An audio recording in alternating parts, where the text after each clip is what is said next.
할렐루야, 성도님 여러분 반갑습니다. 유튜브 성도님들 샤바 샬롬입니다. 반갑습니다. 오늘 하나님께서 주신 말씀 역대하 19장 2절 말씀입니다. 역대하 19장 2절 말씀 제가 봉독하겠습니다. 하나님의 아들 선견자 예후가 나가서 여호사밧 왕을 맞아 이르되 왕이 악한 자를 돕고 여호와를 미워하는 자들을 사랑하는 것이 옳으니까 그러므로 여호와께로부터 진노하심이 왕에게 임하리이다. 아멘. 성경은 악한 자와는 인사도 하지 말라고 합니다. 요한이서 1장 9절에서 11절까지를 보겠습니다.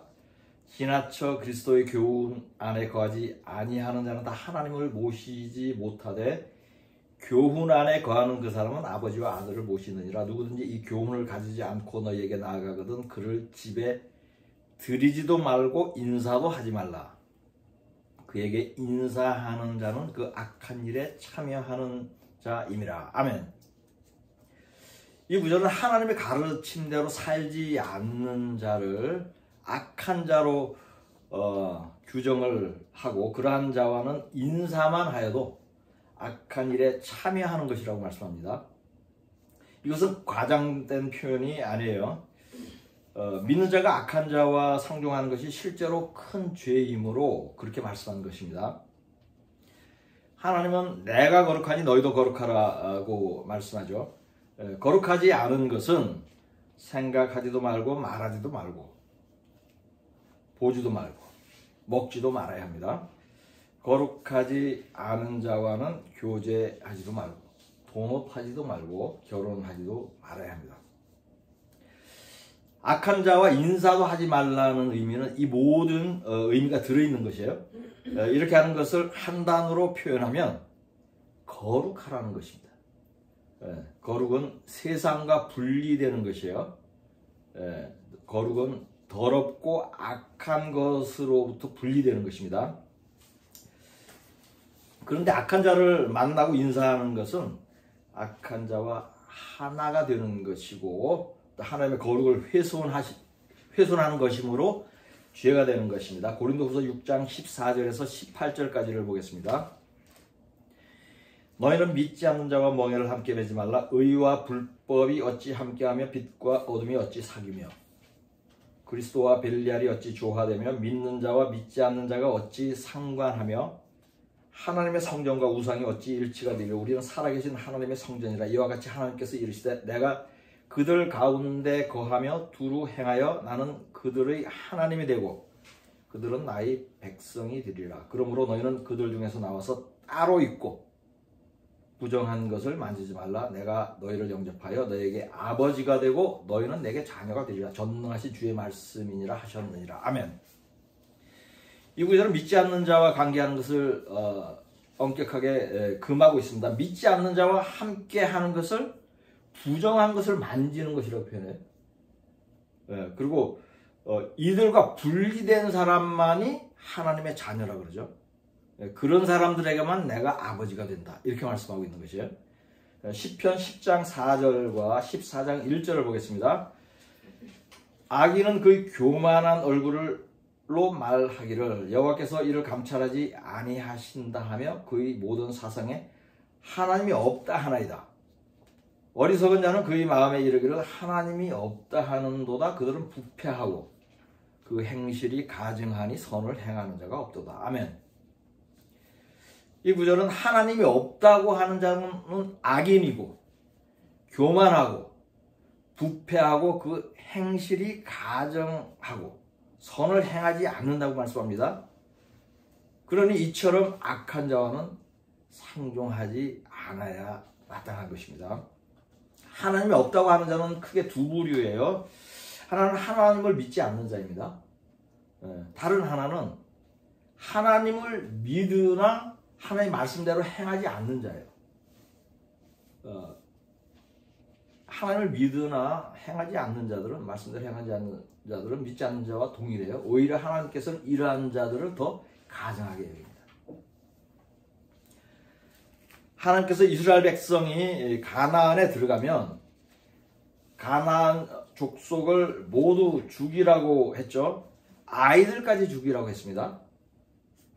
제가 미국에서 어떤 유대인과 이런 그 믿음의 얘기를 한 적이 있어요. 제가 전도하려고 얘기를 했더니 이 사람이 이 얘기를 하는 거예요. 하나님 성경을 보면 하나님의 어린아이까지 죽이라고 해서 너무 잔인한 것이다. 그래서 자신은 하나님을 믿지도 않고 성경을 믿지 않는다라고 얘기하는 거예요. 이 유대인은 하나님의 뜻을 이해하지 못한 것입니다. 이스라엘 백성에게 가나안 족속을 모두 죽이라고 한 것은 전쟁에 단순히 승리를 하라는 뜻이 아니에요. 가나안 족속은 오랫동안 이방신을 섬겼죠. 귀신을 섬겼잖아요. 그러니까 그에 대해서 벌을 내리신 거예요. 이스라엘 백성을 통해서. 그리고 아이까지 죽이라고 한 이유는 아이들이 자라서 그 뿌리가 이방신에 있기 때문에 다시 이방신을 믿을 수가 있죠. 그렇기 때문에 아이들까지 죽이라고 하는 것이에요. 그런데 아이들은 죽어도 영혼은 구원받습니다. 어린아이들은. 그러니 성장해서 귀신 섬기다가 지옥 가는 것보다 어렸을 때에 죽는 것이 더 나은 면도 있는 것이에요. 실제로 그렇습니다. 이러한 영적인 것을 이해하면 하나님이 어린아이까지 죽이라고 하는 것이 잔인한 것이 아니라는 것을 알 수 있습니다. 하나님은 구약의 시대에부터 악한 자들을 진멸할 대상으로 여겼지 좋게 여기며 상종하거나 협력할 대상이 아니라는 것을 엄격하게 가르쳤어요. 그러나 구약의 이스라엘 백성들은 이렇게 했어요, 안 했어요? 하지 않았어요. 가나안 족속을 진멸하거나 내쫓지 않았는데 그 이유는 여러 가지가 있지만 그들을 종으로 부리면 좋잖아요. 그리고 부인으로 삼아도 좋고. 그래서 그 말씀, 진멸하라는 말씀, 모두 내쫓으라는 말씀을 안 듣고 그렇게 하다가 어떻게 됐죠? 평생 바알 섬겼죠. 그러면서 하나님으로부터 심판을 수도 없이 받았습니다. 악한 자에 대해서는 하나님의 말씀, 행하지 않을 때, 악한 자에 대하여 지금 성경이 가르치는 그 말씀대로 행하지 않을 때 받는 심판은 현대에도 마찬가지예요. 미국의 현대 역사에서도 그러한 사실을 발견할 수 있습니다. 과거 70년 동안 임기를 다 채우지 못한 미국 대통령이 2명 있었습니다. 한 사람은 케네디 대통령이고 다른 한 사람은 닉슨 대통령이에요. 케네디 대통령이 임기 중에 암살당하여 죽은 것은 학교에서 기도하던 것을 금지한 것에 대한 벌을 받은 것이에요. 그러나 케네디는 이보다 더 큰 죄도 지었어요. 그것이 악한 자를 좋게 여긴 죄예요. 소련의 서기장 후르츠초프를 만난 일입니다. 후르츠초프는 스탈린의 대를 이은 소련의 통치자로서 그 당시 전 세계에서 가장 악한 독재자 중에 하나였어요. 물론 정치회담으로 만난 것이지만 악한 자를 만나고 대화하는 자체가 큰 죄라고 지금 성경이 말씀하고 있잖아요. 그러니까 오히려 기도를 금한 죄보다 더 큰 죄 같아요, 제가 보기에는. 이것이. 근데 보통 사람들은 영적으로 분별하지, 성경 말씀으로 영적으로 분별하지 못하면 이런 것을 볼 수가 없죠. 근데 저는 제가 개인적으로 악한 자를 만나는 것이 이렇게 큰 죄라는 것을 일찌감치 한번 깨달았고, 그 다음에 저는 제가 미국 시민으로서 미국 대통령에 대해서 이게 묵상을 하면서 왜 그러면 이 두 사람은 임기를 다 못 마쳤을까? 그 하나님 하신 거 아니에요? 어찌됐든 간에. 그래서 그것을 연결하니까 이게 죄라는 것을 제가 깨달았어요. 좀 오래됐습니다. 보통의 사람들은 좀 이해를 못할 수 있는데 제가 영적으로 지금 해석을 하는 겁니다. 케네디가 죽은 지 약 10년 후에 공화당의 닉슨 대통령이 탄핵을 당하게 될 그런 정치적인 사건이 있었어요.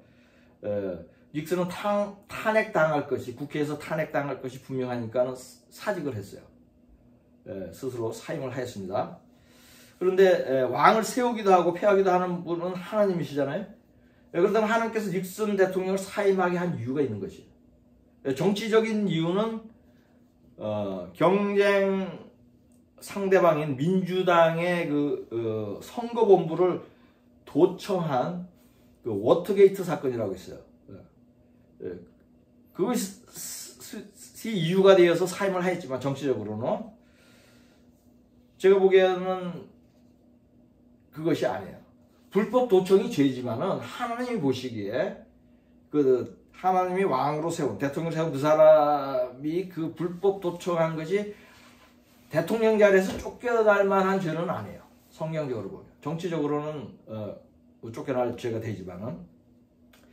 그래서 제가 묵상을 해보니 닉슨 대통령이 대통령직에서 쫓겨난 이유도 케네디 대통령이 지은 죄와 동일해요. 악한 자를 만났기 때문에. 닉슨 대통령은 중국과의 외교 관계를 수립하면서 70년대 초에 모택동을 만났습니다. 모택동은 소련의 후르시초프와 함께 당대 최고의 악한 독재자였어요. 기독교인 수천만 명을 죽인 자예요. 스탈린이 2천만 명 죽였다 그러죠, 기독교인. 근데 그 러시아의 인구보다 10배나 많아요, 중국이. 그래서 모택동이 죽인 자는 훨씬 많은데 통계도 정확하게 잡히지 않는데요. 그렇지만 훨씬 더 죽였습니다. 이렇게 악한 자를 닉슨 대통령이 만났어요. 그래서 쫓겨난 것이에요. 성경은 악한 짓을 한 아합 왕은 2대가 멸망하였고 악한 아합 왕을 만나고 좋게 여긴 여호사밧은 3대가 멸문지화의 저주를 받은 것을 보여줍니다. 이 말씀이 케네디 집안에도 임하였어요. 존 F 케네디 대통령이 암살을 당한 후에 그의 친동생 로버트 케네디, 그 당시 법무부 장관이었어요. 그 사람도 암살당했어요. 그리고 세월이 좀 흐른 후에 그 아들 부부가 비행기 사고로 또 죽었습니다. 세상 사람들은 이것을 케네디가의 저주라고 말하는데 성경적으로 틀린 말이 아닙니다. 닉슨 대통령의 후손들도 보응을 받았는지에 대한 정보는 제가 아는 것이 없어요. 그러나 닉슨이 악한 모택동을 좋게 여기고 기독교를 핍박하던 중공과 외교 관계를 맺으려고 자유민주주의 국가인 대만과 단절을 했어요. 수교를. 이것도 악한 것이죠. 이러한 악한 짓을 회개하지 않았다면 닉슨의 자손들도 죗값을 받고 있을 것이라고 이야기됩니다. 왜냐하면 성경 말씀이 응해야 하기 때문인 것이죠. 살펴본 대로 악한 자를 좋게 여긴 자가 망한다는 성경 말씀은 고대나 현대나 동일하게 응하고 있습니다. 다음은 미국의 트럼프 대통령이 연임에 실패한 이유에 대해 살펴보겠습니다. 2016년 11월 공화당 후보인 도널드 트럼프는 민주당의 힐러리 클린턴을 이기고 대통령에 당선되었습니다. 그 당시 힐러리의 민주당을 지지하던 세력들은 사전투표와 컴퓨터 조작 등의 부정선거를 획책하였음에도 트럼프에게 패하였어요. 그 이유는 트럼프가 너무 큰 차이로 승리하였기 때문입니다. 그 당시 미치광이 좌파 언론인 뉴욕타임즈는 선거 결과가 나오기도 전에 힐러리가 승리하였다는 기사를 써서 신문을 인쇄까지 다 해놨을 정도로 부정선거에 의한 승리를 확신하고 있었어요. 실제 여론은 트럼프가 압도적으로 우세하였지만 주류 언론들은 여론조사를 조작하여서 두 사람 간의 지지율이 비슷하다. 힐러리가 오히려 조금 앞선다고 선거 며칠 전부터 계속 보도를 했습니다. 한국의 지난번 대선에도 같은 현상이 발생했습니다. 실제로는 윤석열 후보가 이재명보다 10%포인트 이상 지지율이 앞섰지만 여론기관에서는 거의 비슷한 것처럼 계속 보도를 하였죠. 이러한 여론조작을 미리 해놔야지 나중에 이재명이 부정선거로 당선됐다는 주장이 있을 경우 반박할 수 있기 때문에요. 그래서 부정선거는 부정 여론조사에서 시작된 것입니다. 심각할 정도로 대규모 부정선거가 있었음에도 윤석열 후보가 당선된 이유는 조작 수치를 능가할 정도로 압도적으로 이겼기 때문입니다. 그래서 결과는 근소하게 0.몇% 차이로 이긴 것으로 나왔죠. 묘하게도 2016년 미국 대선과 2022년 한국 대선이 매우 유사한 모양으로 결과가 나왔습니다. 부정선거를 돌파할 정도로 크게 승리한 것입니다. 물론 이것도 하나님의 섭리예요. 왜냐하면 대통령은 누가 세운다? 하나님이 세우는 것이기 때문에. 그런데 두 번째 대통령 선거에서는 트럼프가 바이든에게 패하였습니다. 실제로는 트럼프가 압도적으로 표를 많이 얻었어요. 힐러리 때보다 더 많이 얻었어요. 그럼에도 트럼프가 패한 이유는 민주당 측이 민주당을 지지하는 세력, 딥스테이트 세력들이 상상을 초월할 정도로 크게 선거 결과를 조작하였기 때문에.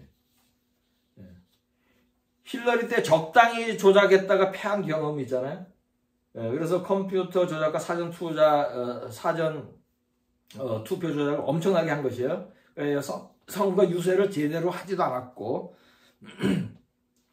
그리고 가장 무능한 부통령이었던 바이든이 8천만 표 이상 득표한 것으로 당선이 됐어요. 미국 선거에는 가장 인기가 좋았던 대통령도 7천만 표대를 넘게 득표한 기록이 없어요. 그런데 가장 무능한 부통령으로 평가를 받고 심한 치매 현상을 보이던 바이든이 이렇게 많은 득표를 하여 당선된 것은 부정선거이고 득표 조작이 분명한 것입니다. 그러나 지금 말씀드리는 핵심은 바이든의 부정 당선에 대한 것이 아니에요. 지금 말씀드리는 포인트는 하나님께서 트럼프를 낙선시킨 이유에 대한 것이에요. 첫 선거에서는 부정선거가 있었음에도 하나님께서 트럼프를 당선시켰습니다. 미국 역사 이래 가장 부패한 정치인 중에 하나이며 일루미나티에 속한 힐러리를 낙선시키고 크리스천이면서 비교적 정직하고 의로운 정치를 하려는 트럼프를 대통령으로 세워서 하나님께 바쳐진 미국을 바로 세우려고 한 것이에요. 오바마가 너무 망쳐놓았기 때문에 8년 동안. 그러나 두 번째 선거에서는 패했습니다. 트럼프가 미국 국민의 압도적인 지지를 받았음에도 대통령을 연임하지 못한 것은 트럼프 대통령이 지은 죄 때문이에요. 트럼프 대통령의 죄도 케네디 대통령과 닉슨 대통령이 지은 죄와 동일한 것입니다. 그것은 악한 자를 만나고 좋게 여긴 죄입니다. 트럼프는 대통령 재임 기간 동안 전 세계에서 가장 악한 통치자인 김정은을 만났습니다. 북한은 세계에서 가장 심하게 기독교인을 탄압하는 집단이죠. 예수를 믿는 것이 걸리면 죽이거나 감옥에 보냅니다. 가장 악하게 기독교인을 탄압하는 나라 1위를 20년 넘게 유지하는 나라가 북한이에요. 이처럼 악한 김정은을 좋은 사람이라고 말하면서 3차례나 만났으니 하나님의 진노가 매우 컸을 것입니다.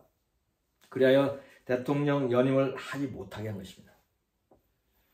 트럼프가 두 번째 선거에서 패한 후 다시 대통령이 될 때까지 4년간은 악몽의 시간이었습니다. 여러 차례 기소를 당해서 재판을 받았고 벌금도 물었습니다. 재임 기간에는 많은 측근들이 트럼프를 배신하였고 자신의 뜻대로 나라를 통치하는데 어려움이 많았습니다. 애를 많이 먹었습니다. 이 모든 일이 트럼프가 악한 자 김정은을 좋게 여기고 만난 것에 대한 하나님의 심판이었습니다. 그러나 어떤 이유에서인지 하나님은 트럼프를 다시 미국의 대통령으로 세웠습니다. 죽을 뻔한 고비를 넘기게 하면서 트럼프를 더욱 신실한 사람으로 만들었습니다. 이제 트럼프 대통령은 악한 자를 만나는 정치를 하지 않아야 합니다. 트럼프는 김정은을 만나지 않아야 합니다. 악의 축을 이루는 중국의 시진핑과 러시아의 푸틴과 이란의 하메네이도 상종하지 않아야 합니다. 외교는 정부 관리들에게 시키면 됩니다. 직접 만나지 말아야 한다는 것이에요.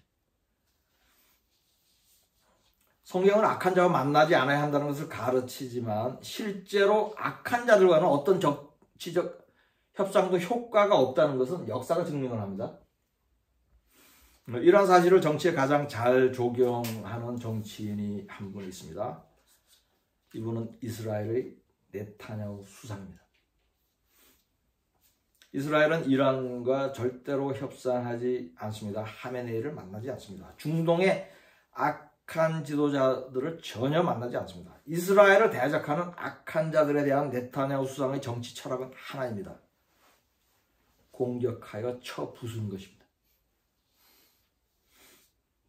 이는 하나님이 원하는 것이며 성경이 가르치는 것입니다. 고대의 가나안 족속들을 진멸하라고 명한 것과 동일한 것이에요. 지금 이란의 공격과 관련하여 트럼프와 네타냐후의 입장은 조금 다릅니다. 큰 그림에서는 같은 편에 있지만은 구체적인 전략에는 차이가 있습니다. 그것은 지금까지 설명했던 트럼프와 네타냐후의 성경적인 적용의 차이예요. 트럼프는 이번 대통령이 되는 과정에서 믿음이 많이 성장하였습니다. 그렇지만 네타냐후의 믿음이나 성경 지식에는 못 미치는 듯이 보입니다. 그것을 알 수 있는 것이 이란의 핵시설에 대한 공격에 대한 입장의 차이입니다. 트럼프는 악한 자와 계속 협상을 하려 하고 네타냐후는 악한 자와의 협상은 하나님도 미워하는 것이고 부질없는 것이고 시간 허비하는 것을 알고 하지 않으려고 합니다. 이제 트럼프는 네타냐후의 생각이 옳다는 것을 깨달아야 합니다. 하나님의 악한 자와의 협상 자체를 죄로 여긴다는 사실을 깨달아야 합니다. 트럼프도 시간을 오래 끌지는 않고 이란에게 2개월의 시한을 주었다고 하지만 이 시간도 아까운 것입니다. 트럼프는 기본적으로 전쟁을 반대하는 사람이에요. 전쟁은 사람이 죽는 일이므로 가능한 하지 않으려고 한다는 그 정치적 신념은 좋은 것입니다. 또한 트럼프는 협상의 달인이라는 별명에 걸맞게 협상을 통해서 성과를 보이고 또 자랑하기를 좋아합니다. 그리하여서 지금 이란과의 협상을 진행하고 있는 것입니다. 그러나 성경은 화친할 때와 전쟁할 때를 구분하여 말씀하고 있습니다. 성경은 이것에 대해서 매우 분명하게 가르치고 있어요. 자신을 위협하는 적이 나보다 약하면 전쟁으로 무찌르면 됩니다. 자신보다 강한 적이 쳐들어오면 어떻게 해야 되죠? 맞서지 않고 화해를 청해야 합니다. 누가복음 14장 31절 32절을 보겠습니다. 또 어떤 임금이 다른 임금과 싸우러 갈 때에 먼저 앉아 1만 명으로서 저 2만 명을 거느리고 오는 자를 대적할 수 있을까 헤아리지 아니하겠느냐? 만일 못할 터이면 그가 아직 멀리 있을 때 사신을 보내어 화친을 청할 때니라. 아멘. 이스라엘이 가나안에 들어갈 때 적들을 모두 진멸하라고 말씀한 이유는 하나님이 승리하도록 도울 것이므로 그렇게 한 것이에요. 겉으로 보기에는 그들은 철병거도 있고 더 덩치도 커 보이지만은 하나님이 진멸하라는 것은 승리할 수 있기 때문에, 승리할 수 있을 때, 내가 더 강할 때는 악한 적들을 진멸하는 것이에요. 그래서 아이성 전투 한 번을 제외하고는 이스라엘은 백전백승하는 전과를 올렸죠.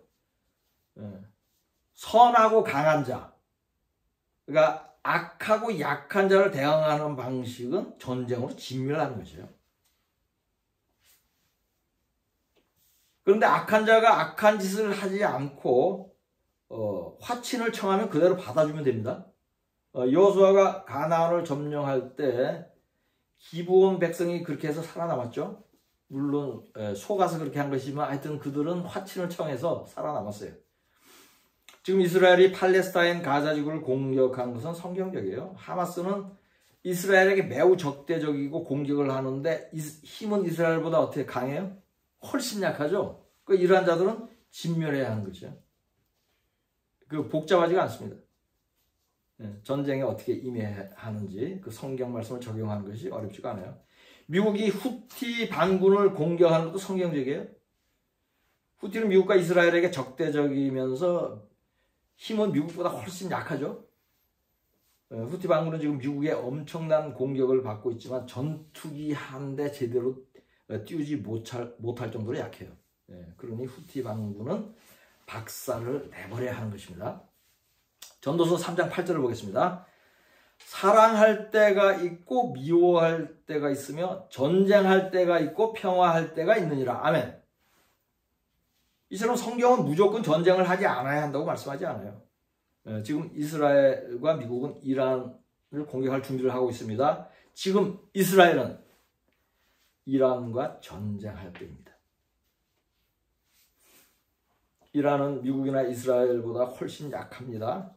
재래식 군사력에서도 이란은 미국과 이스라엘과는 비교되지 않을 정도로 약하지만 미국과 이스라엘은 핵무기까지 보유하고 있습니다.